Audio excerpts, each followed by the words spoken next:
I'll tell you what.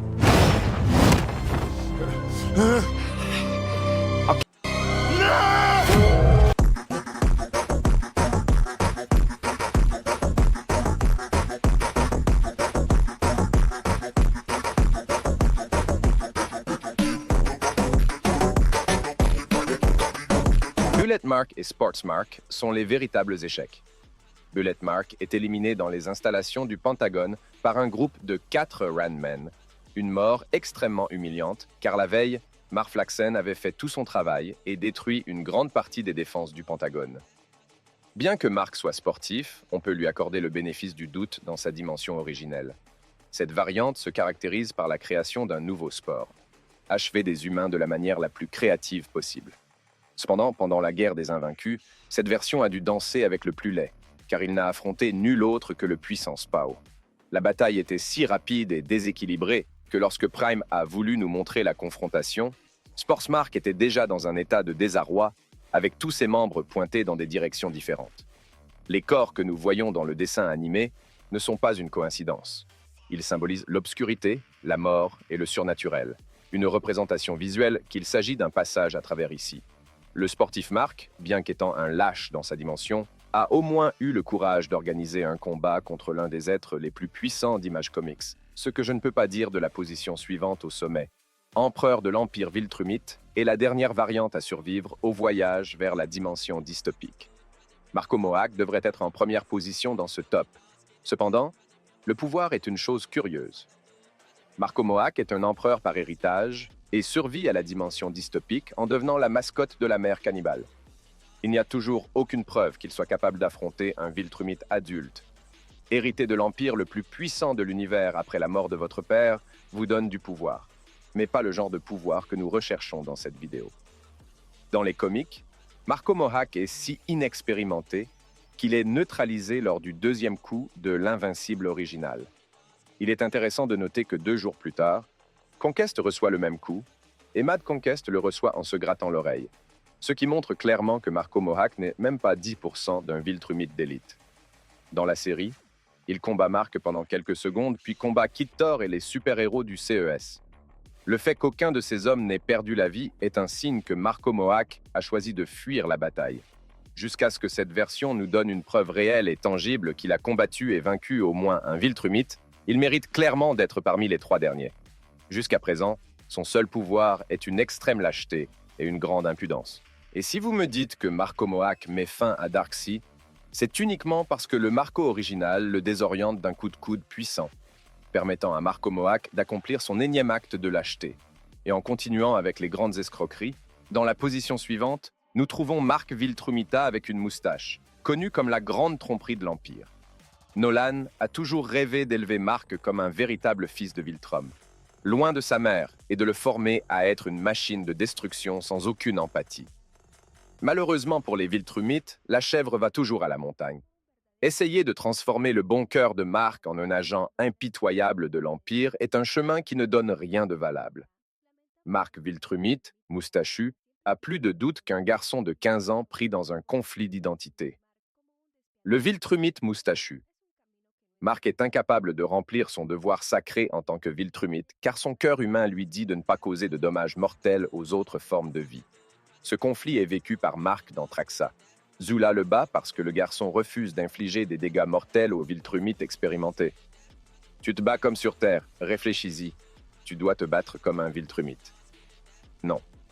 Grâce à l'intervention de Nolan, Mark se débloque et parvient à se rétablir, sauvant ainsi un peu de sa dignité. Viltrumite Mark impérial, avec une moustache, souffre du même problème. C'est pour cette raison que, dès son introduction, il a été dépeint comme un être en conflit. Dans la version bande dessinée, il est éliminé par une femme que je n'ai pas encore rencontrée. Celui qui est dans la série est éliminé par une autre femme, enfin, disons par Tech Jacket. Calderon est celui qui l'élimine sans subir le moindre dommage à son armure. Ces 2 défaites nous laissent un verdict très clair. Dans les moments cruciaux, l'esprit est un facteur clé pour assurer le succès. En attendant que le moustachu Marp Trump Kita résolve sa crise d'identité, il mérite clairement ce poste. Mais si nous parlons d'instabilité mentale, la mère à capuchon est le roi des fous. Dans les bandes dessinées, Cette version est présentée comme un introverti qui se limite à remplir sa mission: détruire Tokyo. Au cours du processus, il fait face à un match en 1 contre 4 contre Savage Dragon, sa fille et 2 membres de la Freedom League. Dans chacun de ses dessins, il semble avoir un contrôle total sur la situation, ce qui montre clairement que les héros d'Image Comics ne représentent pas une réelle opposition à lui. Dans la série, il est dépeint comme un sadique qui aime sentir le sang de ses ennemis couler sur son costume. Le deuxième jour de l'invasion, Oliver est celui qui a la malchance d'établir un contact. Le costume de cette variante maléfique est déjà montré taché et la ville complètement détruite. Une référence au fait que dans la série, le sujet a déjà mis fin à la vie de Savage Dragon et de tous ses partisans. Comme prévu, le garçon Traxo n'est pas non plus une résistance digne de ce nom. Peu importe leurs efforts, la force des enfants n'est tout simplement pas suffisante. Heureusement, Strong Bay et l'autre héroïne viennent à la rescousse. Et ici, je vous demande de bien vouloir m'expliquer la situation. Throbey a été vaincu par Black Samson lors des auditions pour faire partie des nouveaux gardiens du globe. Cependant, Prime Video tente d'établir que l'union de 2 femmes, avec une version plus humble d'Oliver, met fin non seulement à la vie du perturbé Mark, mais aussi à celle de Mar, qui a des cheveux. Ce trio est définitivement le VIP du jour, car ensemble, ils parviennent à terminer 2 versions.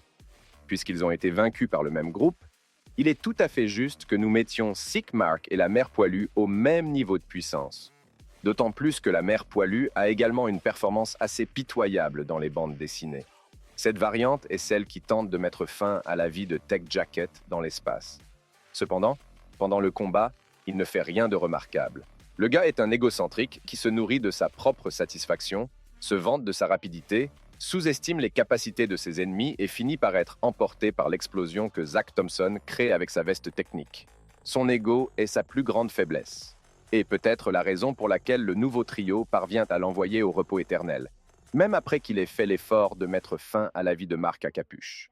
D'autre part, pour terminer la partie supérieure où l'on parle des variantes les moins puissantes, je pense qu'il convient de mettre le Mark sans visière. Dans les bandes dessinées, cette version est terrifiante en raison de la sauvagerie avec laquelle il combat les gardiens du globe. Cependant, la série nous apporte une proposition légèrement différente.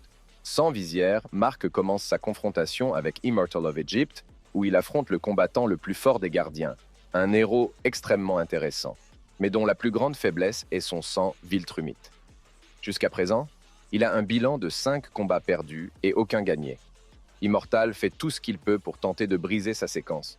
Mais la série nous a déjà montré que même si le héros vit encore 5000 ans, il n'atteindra pas assez de puissance pour gagner un duel contre le sang Viltrumite. Au cours du processus de combat, Duplicate, Black Samson et Shape Smith sont vaincus par cette variante.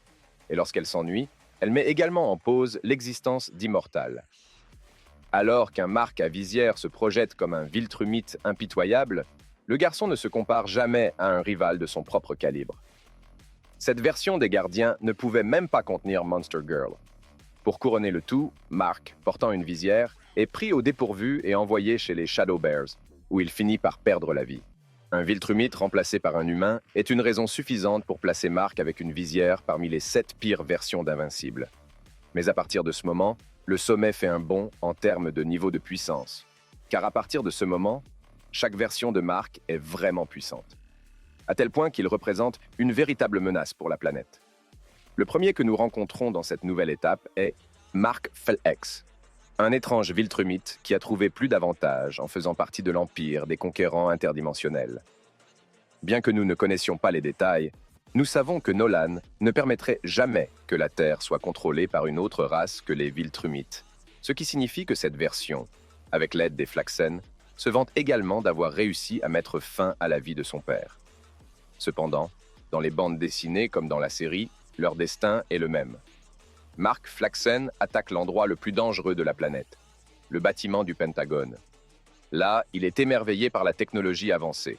Cécile, notre dimension, possède une arme capable de neutraliser tout Viltrumite qui oserait visiter l'installation, ainsi qu'une armée de Ranim qui le mèneront vers une vie meilleure. Cependant, cette marque démontre sa puissance, car, malgré les conditions difficiles, il parvient à blesser Cécile. Un succès que même Nolan n'a pas réussi, et en même temps, à neutraliser de nombreux Ranim. L'aile technologique entière du Pentagone est détruite par le Viltrumite, Regardez-le simplement émerger de l'extérieur du bâtiment. Je suis sûr que Mark Flaxen ne perdrait pas un combat avec l'une des versions que nous avons mentionnées jusqu'à présent. Alors que dans la position suivante, nous avons Marcos avec un voile. Si l'on considère uniquement la bande dessinée, cette version devrait être dans le top 3. Le personnage joue dans une bataille en 1 contre 1. Set dans lequel Atom Eve est très proche de perdre la vie, la Cyberforce est également blessée. Et le seul qui survit en bonne condition physique est l'invincible original. Il faut être vraiment puissant pour provoquer tout ce chaos en présence de l'invincible original. Cependant, la raison pour laquelle je l'ai mis dans cette position est à cause des événements de la série. L'adaptation réduit le niveau de puissance de la variante en faveur de l'augmentation de la popularité du favori de la foule, le surfait Omniman. Pourtant, le Mark voilé prouve qu'il est un Viltrumite compétent, car il est capable de neutraliser 5 super-héros en présence de l'invincible original. Mais lorsqu'il s'agit d'affronter le couple du moment, Omniman parvient à équilibrer la confrontation. La lutte semble décréter qu'aucune des 2 variantes n'est supérieure à l'original. Atom Eve est blessé et le jeu se termine ainsi. Mark, voilé, est abattu par 2 des ranimes de Cécile, qui lui donnent le temps et l'espace pour s'échapper et sauver la vie de sa bien-aimée avec l'évasion de Mark. Le combat continue hors caméra. C'est maintenant Cécile et ses ressources contre Veiled Mark et Omniman. Donald et Britt sont les premiers à arriver. C'est pourquoi Donald semble dévasté à la fin de la confrontation. Nous voyons également Shrapnel perdre la vie en combattant la Mark voilée. Cependant, Cécile, étant le vieux renard qu'il est, utilise sa téléportation pour emmener Powerplex à l'endroit. Incroyablement, le fou réussit à accomplir son acte. Les restes voilés de Mark sont ceux qui reposent derrière le personnage, et c'est pourquoi je l'ai placé dans cette position. Veiled Mark est peut-être puissant, mais malheureusement, il n'a pas beaucoup de cellules cérébrales. Le Viltrumite n'a jamais cessé d'attaquer Powerplex, car il n'a jamais cessé de penser qu'à chaque coup, il se rendait plus puissant. C'est-à-dire que Mark avec le voile fonctionne littéralement avec sa propre énergie. C'est la grande différence avec la position suivante. Mark sans masque est la version de Mark qui démontre le plus de maîtrise de soi. Le gars a l'air d'un vrai professionnel, dénué de toute émotion. Cette version de Mark se caractérise par une romance avec le William de sa dimension. Cependant, il vit avec le fardeau de ne pas pouvoir arriver à temps pour le sauver de l'atroce Sinclair. L'amour de sa vie a perdu la vie, et il accepte de détruire Londres pour retrouver son bien-aimé William. Dans les bandes dessinées, cette version fait une tentative d'assassinat sur Atom Eve. La dame parvient à s'échapper grâce à Jackie Estacado, un être puissant qui contrôle le pouvoir des ténèbres. Cependant, Estacado a fini par être éliminé. Dans la série, il mène un combat mortel contre l'invincible Hulk. Le combat ne se termine pas bien pour le défenseur de la Terre. Mark, démasqué, se casse la jambe et le bras puis se suicide, extériorisant les organes qui se trouvaient à l'intérieur du courageux héros. Une mort cruelle et implacable qui éloigne Mark d'être un bon gars sans masque, principalement parce que, lors de la rencontre des Invincibles, on le voit couvert du sang du héros, tandis que son costume est retrouvé sans aucun dommage apparent, ce qui montre clairement que de tels niveaux de brutalité n'étaient en aucun cas justifiés. Ce qui retient particulièrement mon attention, c'est la position de ses mains. Bien qu'il ait joué dans le meurtre impitoyable de Hulk, le Viltrumite est présenté comme une personne extrêmement timide. Quelques jours après son arrivée dans la dimension dystopique, le sinistre Mark, connaissant les préférences du variant, le séduit, lui parle gentiment et finit par le manger. Malheureusement, pas de la manière dont Mark démasqué l'espérait, comme le veut son karma pour avoir si cruellement mis fin au seul humain qui a eu le courage de se battre de front et seul contre une variante de l'invincible. D'autre part, en position numéro 7, nous trouvons Mark avec une visière et je l'ai placé dans cette position car il a le mérite de désactiver la Monster Girl qui s'est évanouie et était au bord de la mort. La bataille a été si épuisante qu'Amanda se retrouve maintenant à lutter pour garder sa respiration sous contrôle avec la ceinture pour l'empêcher de rétrécir. À chaque transformation, le potentiel d'Amanda se multiplie. Désormais, la jeune femme peut rester transformée aussi longtemps qu'elle le souhaite, sans avoir à en subir les conséquences. La transformation de Monster Girl la rend pratiquement invulnérable, car la seule façon de la vaincre est d'infliger des dégâts si massifs que très peu de personnes dans tout l'univers, invincibles, peuvent le faire. La seule personne qui pouvait affronter Amanda transformée était Bad Beast. Lors de sa première visite sur Terre, la lionne réussit un combo si puissant que la jeune fille est sur le point d'être tuée. Mark, avec une visière, est le deuxième à répéter l'exploit. Grâce à son pouvoir, il parvient à mettre la jeune fille dans une position extrêmement vulnérable. Malgré le soutien de Rex, Bulletproof et Robo, la salle est remplie d'androïdes robots, ce qui suggère que le talentueux Rudolph Connors a épuisé toutes ses ressources pour tenter d'arrêter la variante. Cependant, il est toujours intact. En fin de compte, il n'a d'autre choix que de sacrifier la vie de son peuple. Rudolph est le premier à proposer, mais Rex Splode ne le permettrait jamais. Mark, avec la visière, est défié par le héros et est tué, plus pour son arrogance excessive que pour son manque de pouvoir. C'est pourquoi je l'ai placé en position médiane du haut. Tandis qu'au numéro 6, nous retrouvons la Mark masquée. Cette variante avait assez de force pour venger la mort de sa mère bien-aimée. Un Mark masqué prend la vie de Nolan pour venger le meurtre lâche de Debbie. Cependant, il ne le fait pas par haine ou par vengeance, mais par justice. Masked Mark se souvient encore à quel point c'était merveilleux de jouer avec Nolan. Après le traumatisme, elle change d'image pour tenter de cacher la douleur que le meurtre atroce lui cause encore. Le Mark masqué accepte de participer à la guerre des incassables dans le seul but de retrouver sa mère. Pour cette raison, nous ne le voyons pas affronter de super ou causer aucun type de dégâts tout au long de l'épisode. Même le 3e jour, on le voit déplorer la destruction de sa ville natale. Le masqué Mark passe tout son temps à essayer de retrouver Deborah. Mais comme elle se cache dans la maison de son nouveau petit ami, il est impossible pour le garçon de la retrouver. Dans une autre démonstration de retenue, Mark masqué a la force de s'ouvrir et d'essayer de faire en sorte que les variantes se connectent à travers le traumatisme qui les a rendus mauvais. Rester du bon côté de l'histoire, même entouré d'individus maléfiques et de situations tragiques, fait de Mark masqué un être vraiment puissant. Mais la raison pour laquelle je l'ai mis à la première place est qu'il n'y a aucune preuve que cette version de Mark ait perdu la vie dans la dimension dystopique. Il est donc possible qu'après avoir passé plus de temps avec ses compagnons, il ait pris la décision courageuse d'aller dans l'espace et d'essayer de naviguer vers une nouvelle civilisation. Une mission suicide qui le réunira probablement avec sa mère bien-aimée. Tout comme dans notre réalité, chaque race extraterrestre se trouve à des millions d'années-lumière. Seul un Viltrumite doté d'une vaste expérience est capable d'aller d'un point de l'espace à un autre sans perdre la vie. Mais la sentimentalité mise à part, nous sommes finalement arrivés dans le top 5. Ici, nous retrouvons Mark avec des rayures.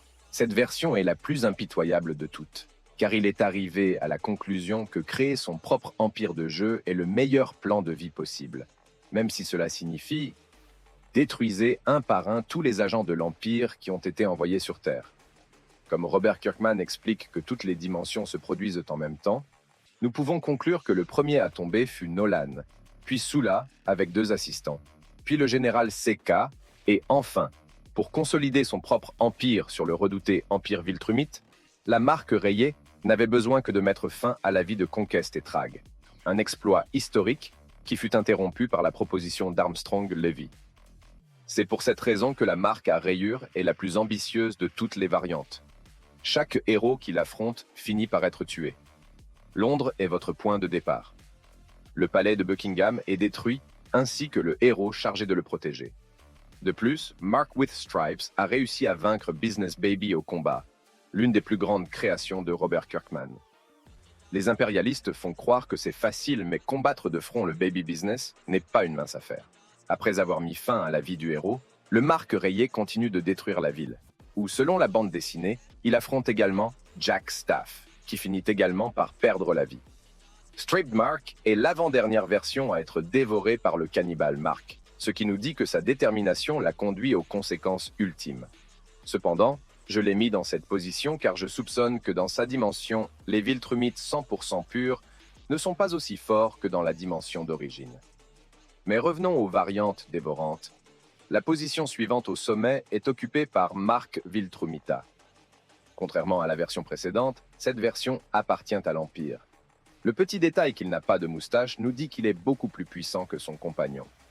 Mark Viltrumite, sans moustache, est le plus grand talent à avoir jamais revêtu les couleurs impériales. C'est pourquoi il brise la norme et abandonne sa moustache emblématique. Dans les bandes dessinées, Mark Viltrumite combat le puissant Spawn, où le prodige de Viltrum est obligé d'appeler une ambulance, mais pas pour lui-même. Contrairement au Mark sportif, cette version est capable de résister au combat et de renvoyer le pauvre Spawn dans le monde souterrain d'où il vient. Dans la série, le Viltrumite déverse sa haine sur les gens qui ont de l'argent. La variante se rend à la J-Tower, où il vole l'homme-loup de notre dimension, utilisant son corps pour détruire toute la ville de New York. Mark Viltrumite le transforme en décombre, faisant de lui le Viltrumite avec le plus grand nombre de victimes humaines de toute l'histoire des Invincibles. Cette variante est si fière qu'elle est la seule à ne communiquer avec aucune de ses autres versions, considérant les autres comme défectueuses et bien en deçà de sa grandeur, un facteur qui lui nuit pendant son séjour dans la dimension dystopique. Cependant, dans les bandes dessinées, les restes de cette version sont les derniers à être dévorés. Mark Viltrumite était suffisamment puissant pour survivre à une grande partie du conflit. D'autre part, nous ouvrons le top 3 tant attendu avec la version Omnimark. Dans les bandes dessinées, cette variante de Invincible est une blague complète. Le gars continue de se vanter d'avoir mis fin à la vie de Nolan, ignorant que l'empire Viltrumite de sa dimension n'a jamais effectué la Grande Purge, ce qui a rendu Nolan moins fort que l'original. Plein de fausses confiances, Omnimark est assommé par le yo-yo de Matman, faisant de lui le Invincible le plus faible de l'histoire.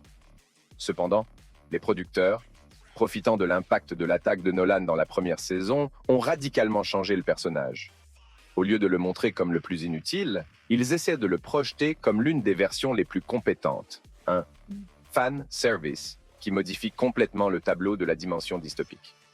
Le fait qu'Omnimark ait survécu jusqu'au 3e jour est synonyme de changement.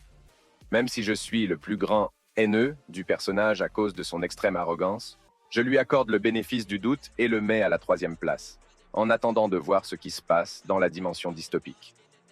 Tandis qu'à la position suivante, nous avons le sinistre Mark, dont la liste des atrocités est si longue qu'elle augmenterait la vidéo de 20 minutes supplémentaires. Dans la série, on le voit poursuivre amicalement Best Tiger, où le tireur habile prend la liberté de tirer avec précision, puis s'enfuit de la scène. Sinister Mark affronte également un héros sur le thème du lézard de la série originale, et à la fin, nous le voyons admirer la destruction qu'il a causée à Chicago. Dans les bandes dessinées, il se bat avec Duncan et un autre avec Oliver. Cette version valorise la vie elle-même par-dessus tout. Grâce à cette philosophie de vie, il ne fait pas face à des menaces pendant la guerre. Cependant, lorsqu'il fait dévorer tous ses compagnons, le sinistre Mark devient le cauchemar de tous. Une par une, chaque version de Mark finit par être dévorée par lui, où il est révélé que le garçon porte le cœur de son père en lui, et pour cette raison, il est connu comme la variante la plus puissante. Cependant, la série a confirmé quelque chose que je soupçonnais déjà, et que je répétais à plusieurs reprises. Tant qu'Hannibal Mark que Mohawk Mark défendent leur morale en disant que le premier Mark à être mangé était le pire de tous. Et c'est la position numéro 1 sur notre top. Le prisonnier Mark. Il faut être vraiment atroce pour que l'Empire décide de vous arrêter. Même Conquest, avec ses 30 000 ans d'avertissement et de rejet, n'a pas atteint le niveau de la prison. Les prisons de Viltrum sont conçues pour héberger des prisonniers politiques d'autres races. Il n'y a jamais eu personne qui ait refusé d'obéir aux dispositions impériales. Cependant, d'une manière que nous ignorons, le prisonnier Marcos est si insupportable que son propre père l'a enfermé dans une de ces prisons, où ils ont déformé son corps avec toutes sortes d'expériences, qui l'ont transformé en un être encore plus cruel. La masse musculaire de cette version est impressionnante. Toutes les variantes semblent avoir une constitution physique similaire. Cependant, Mark, le prisonnier, semble être physiquement supérieur à ses codétenus. Dans les comics, le personnage ne rencontre aucune résistance, alors que dans la série, il affronte un super-héros russe dont on ne sait rien. Cependant, dans l'adaptation, nous pouvons observer ses expressions corporelles. Mark, le prisonnier, est l'instabilité personnifiée, un individu que l'on ne veut pas croiser. Il est donc évident que la fête dans la dimension dystopique commencera au moment où les 7 invincibles s'uniront pour envoyer ce puissant personnage au repos éternel. Mark Mohican nous dit que le premier à être dévoré était en fait le pire. Il était tellement détesté qu'il ne voulait même pas goûter sa chair, qui est associée au derme cicatrisé du Viltrumite. Mais maintenant, en voyant comment il se comporte, je n'ai aucune preuve. Mais je n'ai aucun doute non plus. Mark, le prisonnier, est le plus fort des Viltrumites, car il a fallu que tout le monde s'unisse pour se débarrasser de lui.